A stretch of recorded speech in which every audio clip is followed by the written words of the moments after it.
ჩემდა სამწუხაროდ ბოლო თვეების განმავლობაში ნამდვილად არა სამართლიანად და ნამდვილად იქცევა პოლიცია ისე როგორც ეს მოძალადეებს ეკადრებათ ხოლმე და ახლა კადრები უნდა გიჩვენოთ რომელიც შაბათის ფორმულამ 11 იანვარს მზია ამაღლობელის დაკავებამდე რამდენიმე წუთით ადრე გადაიღო. ჩანს როგორ აყენებს შეურაცხყოფას ირაკლი დგებუაძე აქციის მონაწილეებს ამ კადრებში და ასევე რა ფორმით აკავებს მათ. 11 იანვრის ღამეს ბათუმის ქუჩებში პოლიცია რომ მოქალაქეებს შეურაცხყოფდა და იქცეოდა არაკანონიერად ამ ვიდეო მასალით ესეც იკვეთება. მასალაში ჩანს მზია ამაღლობელიც, რომელიც იმ ღამით საპროტესტო აქციაზე ციალა ქათამიძის უკანონო დაკავების შემდეგ გავიდა. კადრები, რომელიც ჩვენმა ოპერატორმა გადაიღო, ქათამიძის დაკავებასაც ასახავს. ვიდეო მასალის გაანალიზებისას ჩნდება განცდა, რომ ბათუმში პოლიციას მიზნად ჰქონდა მომიტინგეების სამაგალითო დასჯა, რადგან მასალა შეიცავს ეპიზოდებს, სადაც არაფრის გამო მოქალაქეებს აგინებენ და უხეში ფორმებით აკავებენ. ერთ-ერთ ეპიზოდში აი ამ მასალაში ჩანს ასევე მზია ამაღლობელი, რომელიც აქციაზე დგას და მშვიდად უსმენს აჭარის სამხარეო პოლიციის უფროსის გრიგოლ ბესელიას და მისი მოადგილის დავით ათაბეგაშვილის საუბარს, უпростоრად მათი მხრიდან მომიტინგეებთან საქმის პოლიტიკურ გარჩევას. შაბათის ფორმულას აი ამ კადრებიდან კი სრულიად აშკარაა პოლიციის აგრესიული დამოკიდებულება აქციის მონაწილეების მიმართ და გვაძლევს ძალიან მკაფიო პასუხს შეკითხვაზე, როგორ შეიძლება იქცეოდნენ აი იგივე პოლიციელები შენობაში, სადაც მათ კამერები უკვე აღარ უყურებს. სწორედ აი ამ დროს დააკავეს მზია ამაღლობელი პირველად ადმინისტრაციული წესით და ამ აგრესიული პოლიციელების და მათ შორის პოლიციის უფროსის პირისპირ აღმოჩნდა ის შენობაში.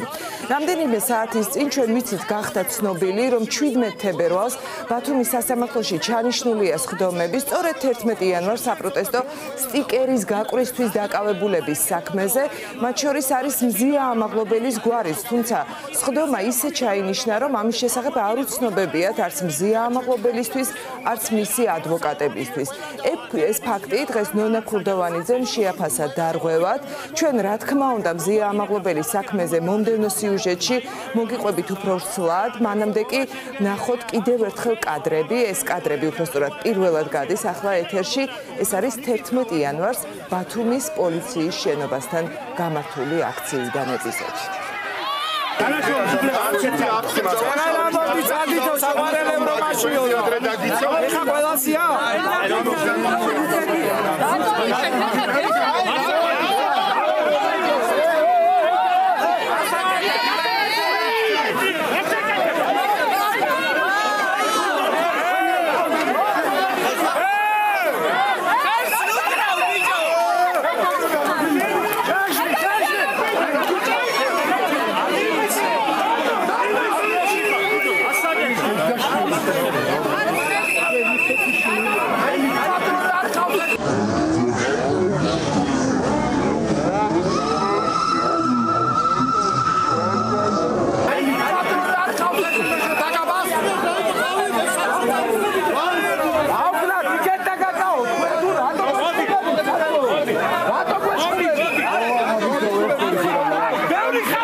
მაგის გამო იწერთ სიალას, ხო? მაგის გამო ადმინისტრაციული კოდექსის დარღვევის. ამის გამო, ხო, ამის გამო. ამის გამო.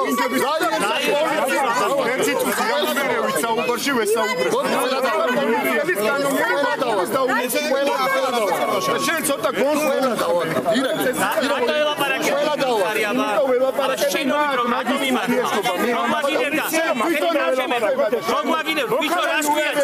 ჩემი და ამ კაცის საუბარი ყველა დავა. პირადი ურთიერთობა გააქვს საჯარო სივრცეში. როგორ აგინებდა მოქალაქე რატო არ გაადარებს? აი მოვა შენგელია რატო არ განახორციელებს? მიკითხავ აქ მორალს.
არალეგიტიმური სანქციონირებული მინისტრი და იმის დავალება განაირადა იმდენი ადამიანი სისულელეს საუბრობდა ყველა დროს შენ ფიქრობ სისულელეა მაგრამ სისულელე შენ ხალხმა სანქცია გამოგიტანა და ეგ სანქცია უფრო სამარცხვინოა შენ როგორ ხარ რა არა ვარ პოლიტიკა ჩემთვის ეს უფრო სამარცხვინოა შენ რო ხარ ეს უფრო სამარცხვინოა შენ ხარ სამარცხვინო შენ ხარ სამარცხვინო შენ ხარ ადი მე ხარ რა წადი რა მიდი ხარ და წადი გაი რატოცა შენ წადი კაცო რა გევა ჩემს სამსახურია სამსახური აი ჭიშკრის იქედგა ჩემი სამსახური არ ვარ მოსული ეყოფა შენ საკუთრებაში ვიქნები მაშინ მithegitsია მithra ჩემი სამსახური მიაქცია ის სორჩევოს გაძლევა აი სწორედ ეს ბოლო ეპიზოდში წითლად ჩამოხაზულ წრეში ჩანდა მზია ამაღლობელი, რომელიც დგას და აი ამ თამარმა კადრების წარდგენის სახსენა პოლიტიკურ საქმის გარჩევას თვალს ადევნებს პოლიციელები როგორ ელაპარაკებენ მოქალაქეებს.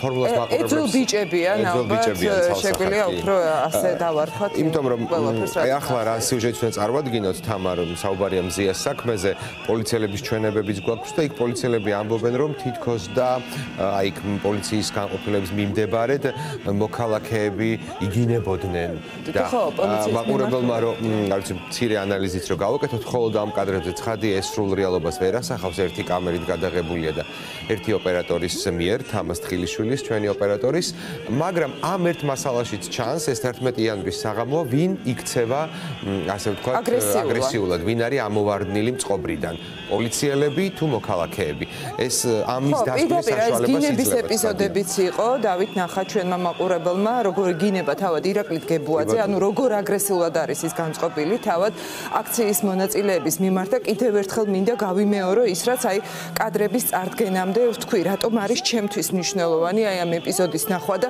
მაყურებლის მიერ კიდევ ერთხელ მისი გაანალიზება როდესაც პოლიციელები აი ასე აგრესიულად ამ ფორმით მიმართავენ მოქალაქეებს და ასე ექცევიან მათ როდესაც კამერა არის ჩართული და იქ თუ დააკვირდება ჩვენი მაყურებელი როდესაც გებუაძე იგინება ბესელია მას ყურში ეუბნება რომ ალბათ ეუბნება რომ კამერები გიხებს და ნუ იგინები ჩვენ შეგვიძლია წარმოვიდგინოთ ისინი როგორ იქცევიან მართლა როდესაც კამერა მათ არიღებს და როცა არიან აი იმ შენობაში სადაც თავად გრძნობენ თავს ჩემი შენობა არისო და ჩემი სამსახურიაო და აი აქო როგორ მოხვედი და სტიკერს როგორ აკრავო და ანუ შეგვიძლია წარმოვიდგინოთ ის ყველაფერი რასაც მზია ყვება როგორი სიმძიმით შეიძლება რომ მომხდარიყო იქ იმ შენობაში ხო ეს ყველაფერი და შემდეგ თურმე ახლა სილის გაწვნა ყოფილა ისეთი მტკივნეული აი ამ ირაკლი გებუაძისთვის ძალიან დიდი ხანი რომ დედას აგინებდა იმ მოქალაქეებს მზიასაც და სხვებსაც რომ ამის გამო მზია თურმე 7 წელი უნდა იჯდეს ციხეში და ადამიანი რომელიც 35 დღეა აი ამ უკანონობის გამო არა იმიტომ რომ მზია ციხიდან გამოუშვა აი ამ უკანონობისადმი პროტესტის ნიშნად შიმშილობს ისიც კი არ გააკეთა აი ამ ეგრეთ წოდებულმა სასამართლომ რომ მისი ადვოკატების სარჩელი მიეღოთ პატიმრობასთან დაკავშირებით. ხო, სამწუხაროდ გუშინდელი გადაწყვეტილება რომელიც ბათუმის სააპელაციო სასამართლოს მოსამართლემ მიიღო უდრის სასიკვდილო განაჩენს მზიასთვის.